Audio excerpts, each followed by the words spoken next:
Hello dear friends, एक बार फिर आप सबको यूपी टीचिंग एकेडमी में खुशामदीद कहते हैं। दोस्तों, हमने ह्यूमन रिस्पायरेटरी सिस्टम के बारे में लेक्चर स्टार्ट किए हैं और हमने ब्रोंकाई को पिछले लेक्चर में पढ़ा था और हम इंशाल्लाह इस लेक्चर में हम आज जो है ना लंग्स के बारे में पढ़ेंगे कि लंग्स क्या है और लंग्स एक्चुअली क्या है, इसकी तादाद क्या है, जो भी बातें हैं लंग्स के बारे में इंशाल्लाह पढ़ेंगे। तो हमारे साथ रहेगा। और अगर आप पहली बार हमारे चैनल पे आए हैं तो प्लीज़ हमारे चैनल को ज़रूर सब्सक्राइब करें। आप अगर पिछले वीडियोस देखेंगे तो इंशाल्लाह आप सबको हमारे वीडियोस, हमारे लेक्चर्स बहुत पसंद आ जाएंगे।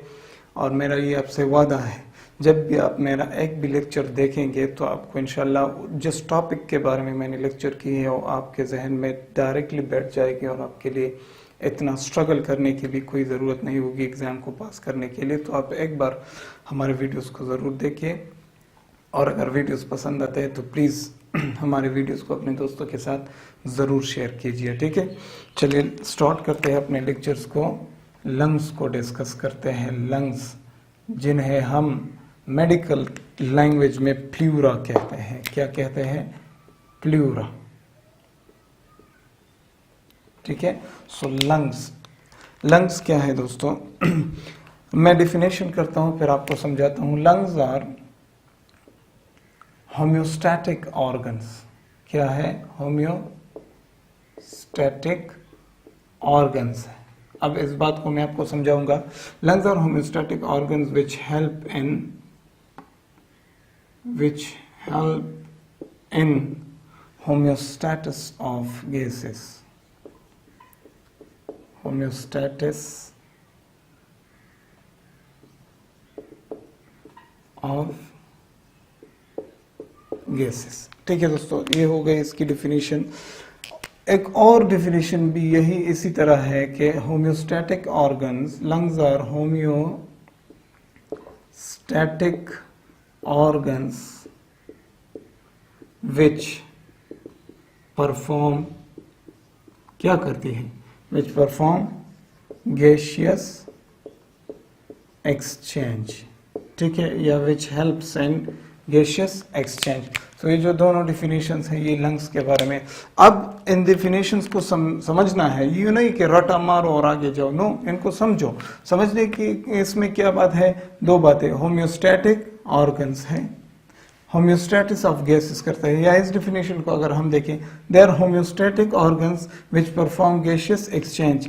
अब देखिए दोस्तों, गैसियस एक्सचेंज के बारे में तो आप सब जानते हैं, बहुत डिटेल के साथ मैंने पहले लेक्चर में गैसियस एक्सचेंज को समझाया था कि क्या है। अब होम्योस्टैटिक ऑर्गन्स क्या है? देखिए, हर जानदार कोशिश करता है कि अपने इंटरनल एनवायरनमेंट को नॉर्मल रखे। इस प्रोसेस को होम्योस्टैटिस कहते हैं। ठीक है, क्या? होम्योस्टैटिस। ये क्या है? ये एक ऐसा प्रोसेस होता है जिसमें जानदार कोशिश करता है कि अपने बॉडी के अंदर जो इंटरनल एनवायरनमेंट है उससे कांस्टेंट रखे, उससे बदलने न पाए। एक बात को आप समझे, एक मिसाल देता हूं। मिसाल के तौर पर फॉर एग्जांपल सर्दी है। क्या है दोस्तों? सर्दी है, विंटर है। ठीक है, और इस विंटर सीजन में मैंने एक शर्ट पहनी है, सिर्फ एक शर्ट पहनी हुई है। विंटर है, बहुत सर्दी है, बारिश हो रही है, हवाएं चल रही है और मैंने एक शर्ट पहनी, तो क्या होगा? बाहर जो एनवायरनमेंट है, ठीक है, एक आउटर एनवायरनमेंट जो है वो क्या है? कूल है। तो कूलनेस मेरे बॉडी पे तो लगेगी। जब कूलनेस मेरे बॉडी पे लगेगी तो मेरे बॉडी की जो टेम्परेचर है वो कम हो जाएगी या ज्यादा? कम हो जाएगी। तो जब कम हो जाएगी तो मेरे बॉडी की नॉर्मल जो टेम्परेचर है वो 37, क्या है? 37 डिग्रीज फ़ारेनहाइट है ना, सेंटीग्रेड है, सॉरी सेंटीग्रेड, 96.5 डिग्री फ़ारेनहाइट है। ठीक है, देखिए तो और से ये नॉर्मल टेम्परेचर है। जब मेरी बॉडी के ऊपर बाहर से ठंडी लगेगी तो मेरी बॉडी की जो टेम्परेचर है वो गिर जाएगी ना। तो नॉर्मल तो ये है, मेरे बॉडी में जो एंजाइम्स है, जो प्रोटीन्स है, जो भी फंक्शन करते हैं वो इस टेम्परेचर में फंक्शन करते हैं। ठीक है। तो जब टेम्परेचर गिर जाएगी तो सर्दी में एक काम होता है, अगर आपने बहुत बार किया होगा लेकिन आपको पता भी नहीं होगा कि ये क्या है। देखिए, जब सर्दी हो और आपने एक ही शर्ट पहनी है और बाहर घूम रहे हैं तो क्या होगी, सर्दी आपके बॉडी पे असर करेगी। तो जब बॉडी पे असर करेगी तो क्या होगा, आपकी बॉडी का जो टेम्परेचर है वो गिर जाएगा। तो सडनली आप इस तरह करेंगे, सडनली आपके मसल्स जो है वो मूवमेंट स्टार्ट करेंगे, मसल्स, एंड स्पॉन्टेनियसली, आपको पता भी नहीं होगा, इनवॉलंटरी मूवमेंट होगा। तो जब इनवॉलंटरी मूवमेंट होगा तो इस मसल्स की मूवमेंट की वजह से क्या होती है, हरारत पैदा होती है। तो जब हरारत पैदा होगी तो जो बॉडी का जो टेम्परेचर गिरा था वो वापस अपनी जगह पे चला जाएगा। तो देखिए, बॉडी का टेम्परेचर गिर गया और बॉडी ने ही कोशिश की कि इसे वापस अपने नॉर्मल टेम्परेचर पे ले जाए। इस प्रोसेस को कहते हैं होम्योस्टैटिस। ठीक है। दूसरी बात, सर्दी में तो हम पानी ज्यादा नहीं पीते, ठीक है, सर्दी में हम पानी ज्यादा नहीं पीते, तो क्या होगा, हमारे बॉडी में वाटर और फ्लूइड्स की कमी आ जाएगी। तो अगर आप लोगों ने नोट किया हो तो सर्दी में हम जो है मैक्चुरेशन भी ज्यादा नहीं करते। मैक्चुरेशन मतलब पेशाब भी ज्यादा नहीं करते। क्यों? क्योंकि पानी नहीं पीते। तो जब पानी नहीं पीते तो बॉडी में फ्लूइड्स की कमी आ जाएगी। तो जब कमी आ जाएगी तो ब्रेन जो है वो किडनीज को कहता है कि आप फिल्ट्रेशन मत करें प्लीज। क्यों? क्योंकि बंदा पानी नहीं पीता। तो अगर आप फिल्ट्रेशन करते जाएंगे, यूरिन बनाएंगे, तो यूरिन जब बाहर जाएगी बॉडी से तो बॉडी में क्या, किस चीज की कमी आ जाएगी, वो पानी की कमी आ जाएगी। तो इस प्रोसेस को भी होम्योस्टैटिस कहते हैं। अब यहां देखिए, जब बॉडी में ऑक्सीजन की कमी आ जाए, ठीक है, जब बॉडी में ऑक्सीजन की कमी आ जाए तो हमारे लंग्स क्या करते हैं, मूवमेंट तेज करती है, इस तरह करती है, ठीक है। तो क्या हो गया कि बॉडी में ऑक्सीजन की कमी थी और लंग्स में मूवमेंट स्टार्ट की तेजी से, ताकि ऑक्सीजन को ज्यादा से ज्यादा अंदर ले जाए, ताकि बॉडी में, ब्लड में ऑक्सीजन की मिकदार पूरी हो जाए। तो इस प्रोसेस को हम कहते हैं होम्योस्टैटिस। तो होम्योस्टैटिस क्या है, एक ऐसा प्रोसेस है जिसमें हर जानदार की बॉडी कोशिश करती है कि अपने इंटरनल एनवायरनमेंट को कांस्टेंट रखे, नॉर्मल रखे, बदलने न होने दे, ठीक है। तो इस प्रोसेस को, तो लंग्स भी होम्योस्टैटिक ऑर्गन्स है। क्यों? क्योंकि ये गैसियस एक्सचेंज में हेल्प करती है। नंबर 2, क्योंकि ये होम्योस्टैटिस ऑफ गैसेस करती है, गैसेस को, गैसेस की मकदार को नहीं चेंज होने देती, ठीक है। ओके दोस्तों, लंग्स कहां पे मौजूद है, what is the location of lungs. अगर आपसे कोई पूछे कि लंग्स कहाँ है तो आप प्लीज किसी जगह को हाथ मत डालें, आप जल्दी जल्दी बताएं उनको कि लंग्स जो मौजूद है वो चेस्ट कैविटी में है। सबसे पहली बात, कहाँ है, चेस्ट कैविटी में मौजूद है। अब देखिए, मैं आपको समझाता हूं। यहाँ पे एक पर्सन खड़ा है, ठीक है, ये क्लेविकल बोन्स, ये इसका स्टर्नम हो गया, ठीक है, फिर ये रिब्स हो गए, ठीक है, ये रिब्स हो गए, और फिर ठीक है, ये इसके लेग्स हो गए, फिर इसके हाथ। सिंपल डायग्राम मैंने बताया। ये जो जगह है, इस जगह को हम कहते हैं चेस्ट कैविटी, ठीक है दोस्तों। तो लंग्स कहाँ है, दोनों फेफड़े हमारे कहाँ पे पड़े हैं, यहीं पे पड़े हैं, आप सबको पता है। ये ले भाई, ये हमारे लंग्स हो गए। लंग्स कहाँ है, चेस्ट कैविटी में। अब चेस्ट कैविटी के अंदर इनके लिए एक खास जगह मुख्तस की गई है, जिन्हें हम प्लूरल कैविटी कहते हैं। क्या कहते हैं, प्लूरल कैविटी, ठीक है। तो लंग्स कहाँ है, lungs are located inside chest cavity in pleural cavity. अब दिखाता हूं आपको, देखिए गौर से।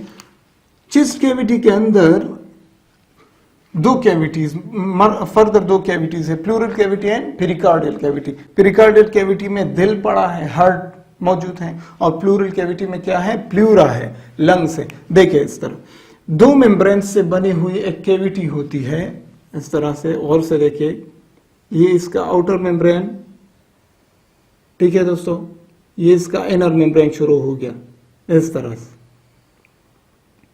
ठीक है।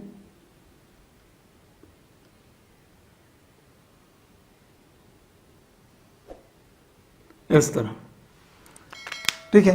तो इसके अंदर यहां पे जो ग्रीन कलर में मैं बना रहा हूं, ये क्या है, ये फेफड़ा है, दिस इज लंग और प्लूरा, तो प्लूरा कहाँ है? चेस्ट कैविटी में। चेस्ट कैविटी में कहाँ है? Pleural cavity. तो ये जो कैविटी मौजूद है इसे हम कहते हैं प्लूरल कैविटी। ठीक है, प्लूरल कैविटी कितने मेम्ब्रेन से बना हुआ है? 2 मेम्ब्रेन से। एक ये आउटर मेम्ब्रेन और ये इनर मेम्ब्रेन। ये पेराइटल है, सॉरी ये विसरल है, विसरल मेम्ब्रेन, और ये पेराइटल मेम्ब्रेन है। ठीक है, तो 2 मेम्ब्रेन, पेराइटल मेम्ब्रेन और विसरल मेम्ब्रेन से एक कैविटी बनती है। इस कैविटी को हम कहते हैं प्लूरल कैविटी लंग्स के लिए। और इसमें इस दोनों मेम्ब्रेन्स के दरमियान क्या है? फ्लूइड है, जिसे हम प्लूरल फ्लूइड्स कहते हैं। ठीक है दोस्तों, सो ये हुआ प्लूरल फ्लूइड्स,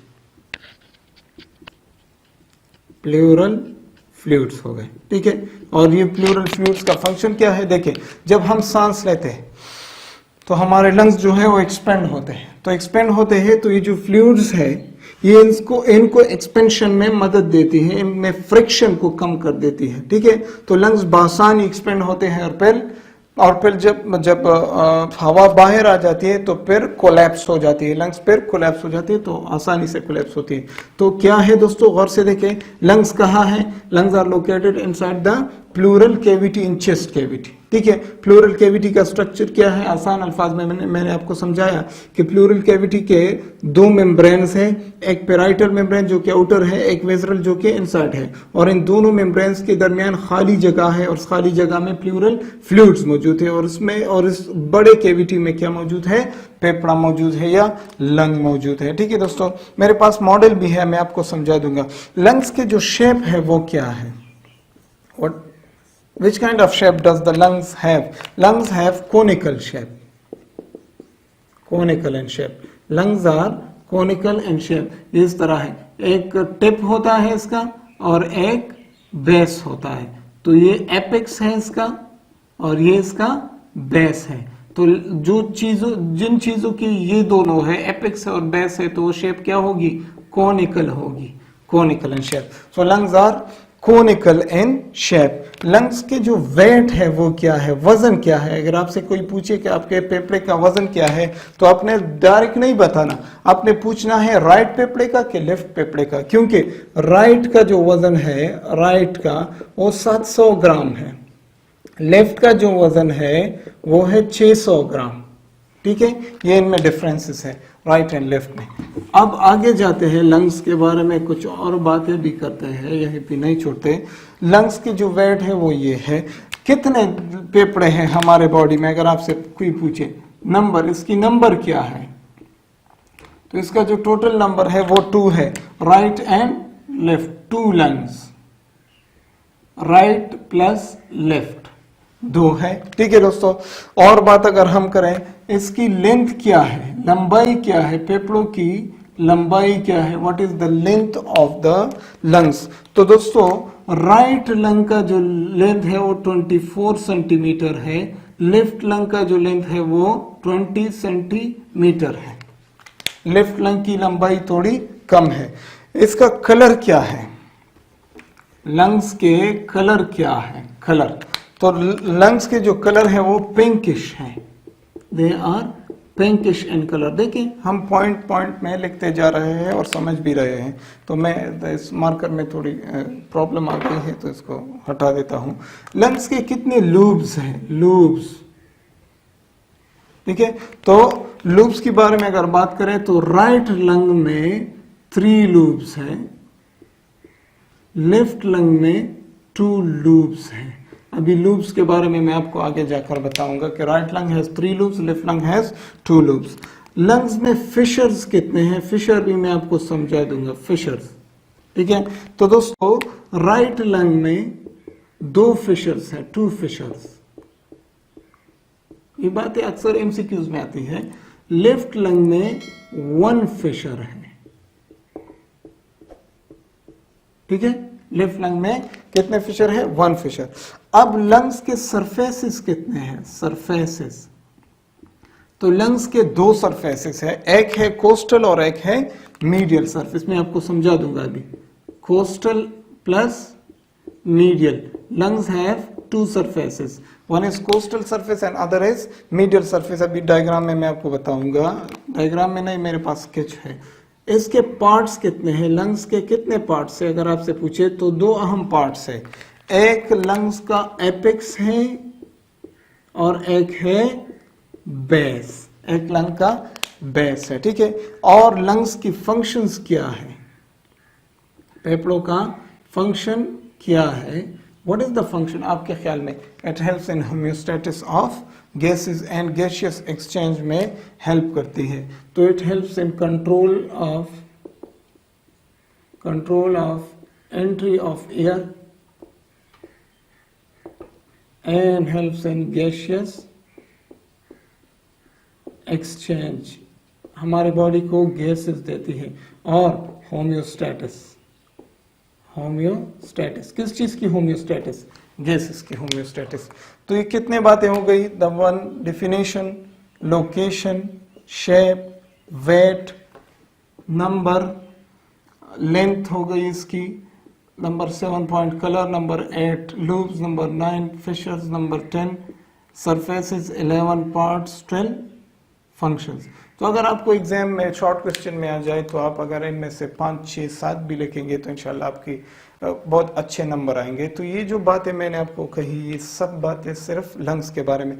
अब हम जाके स्केच में देखते हैं कि लंग्स, ये मेरे पास मेरे प्यारे दोस्तों लंग्स के जो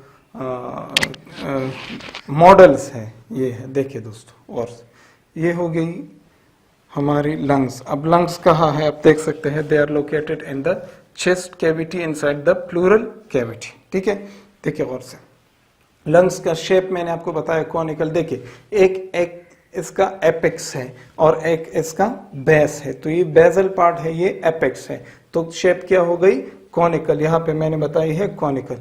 अब राइट लंग की जो वेट है वो 700 ग्राम है। देखो दोस्तों, ये थोड़ा हावी है और ये थोड़ा जो है ना, इसकी वेट थोड़ी कम है, तो इसका साइज भी थोड़ा ज्यादा है। देखिए हमने लिखा है 24 सेंटीमीटर इसकी लेंथ है और इसकी लेंथ थोड़ी कम है, ठीक है दोस्तों।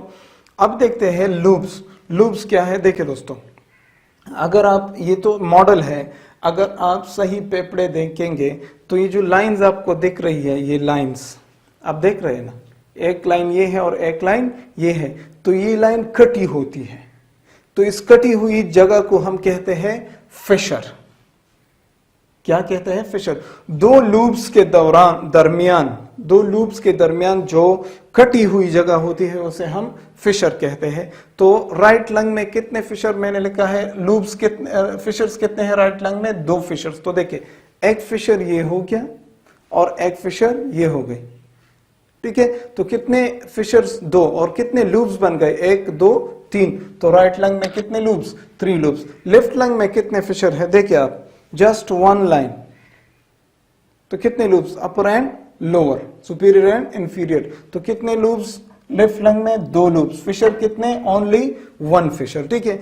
इसके सरफेसेस क्या है? 2 सरफेसेस। यहाँ पे कोस्टल बोन्स है ना, कोस्टल मीन्स रिब्स हैं, रिब्स। तो रिब्स इनके ऊपर और इनके ऊपर, तो ये जो सरफेस है ये कोस्टल रिब्स इस तरह जाते हैं ना, तो ये जो सरफेस है ये कोस्टल सरफेस और ये जो सरफेस है ये मीडियल सरफेस, यानी बॉडी के दरमियान की तरफ, दिस इज मीडियल सरफेस। कौन से सरफेसेस? कोस्टल सरफेसेस और ये मीडियल सरफेस, ठीक है। और उसके कितने parts? 2, base and apex. Very good. Lungs क्या करती है, उसके फंक्शंस क्या है वो भी मैंने आपको बताया। ये जो जगह है दोस्तों, ये पेरिकार्डियल नोच, यहाँ पे हार्ट मौजूद होता है, ठीक है। तो दोनों फेफड़ों के दरमियान यहाँ पे हार्ट की लोकेशन होती है। तो लेफ्ट हार्ट चूंकि लेफ्ट साइड की तरफ होती है और लेफ्ट लंग में इसके लिए एक स्पेशल जगह बनाई गई है जिसे हम क्या कहते हैं?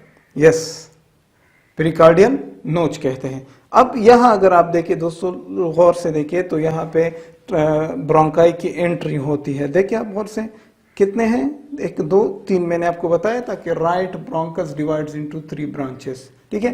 तो 3 ब्रांचेस यहाँ पे एंट्री होती है और उसमें डिवाइड होके, ठीक है दोस्तों। तो लंग्स किस चीज से बनी होती है? They are made up of millions of alveoli, billions of alveoli इसमें होते हैं। तो ये दोस्तों लंग्स का मॉडल मैंने आपको बताया और लंग्स के बारे में मैंने आपको बातें बताई। तो अगर आपको लेक्चर्स पसंद आए हैं तो प्लीज सब्सक्राइब करें हमारे चैनल को। Thank you so much.